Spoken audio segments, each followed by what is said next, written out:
رب ذوالجلال کی توفیق سے عرش والے رب کی مدح و ثنا، ان کی صفات کا ذکر، اس کا حق کوئی بھی ادا نہیں کر سکتا۔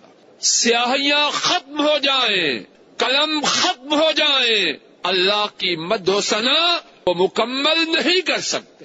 جن کا اسم مبارک احمد ہے، صلی اللہ علیہ وسلم مخلوق میں سے اللہ کی تعریف کرنے میں سب سے آگے۔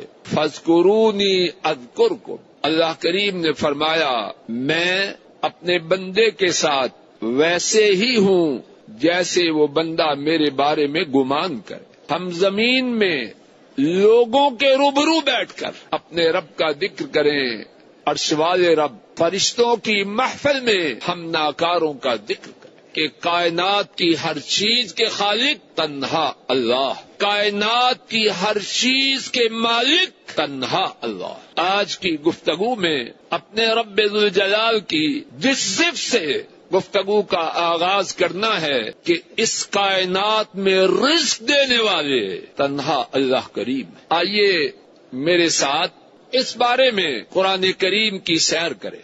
حل من خالق غیر اللہ یرزقکم من السماء والارض، یہ جو جملہ ہے وفی السماء رزقکم وما توعدون، اس جملے میں تقدیم اور تاخیر ہے۔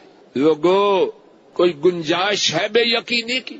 ومن اصدق من اللہ قیلا ومن اصدق من اللہ حدیثا، اللہ کریم صرف جنوں اور انسانوں کو رزق نہیں دیتے، وہ تو جانوروں کو بھی دیتے ہیں۔ حضرات ائمہ احمد، ترمذی، ابن ماجہ، ابن حبان اور حاکم اس حدیث کو روایت کرتے ہیں۔ بی بی مریم ذرا ان کا واقعہ اسے اپنی نگاہوں کے سامنے لائی۔ رب ذوالجلال کی صفات کے حوالے سے آج کی ہماری گفتگو اس کا دوسرا نقطہ۔ یقیناً آپ کے رب جو چاہتے ہیں اسے کرنے والے، تو ناراض ہو کے فرمایا تو نے مجھے اور اللہ کو برابر کر دی۔ آئیے اسی بات کو ایک اور انداز سے سماعت فرمائے۔ لوگوں یہ بات مسجد نبوی سے سمجھ کے جائے۔ عرش والے رب چاہیں تو آنکھ دیکھے، چاہیں تو نہ دیکھے، آنکھوں کی دیکھنے کی قوت کس نے اس وقت چھین لی۔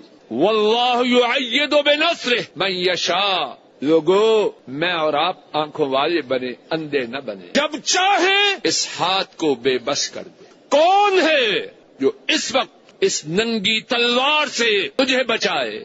نبی کریم صلی اللہ علیہ وسلم فرماتے ہیں اللہ۔ اس بارے میں کتنے واقعات ہیں۔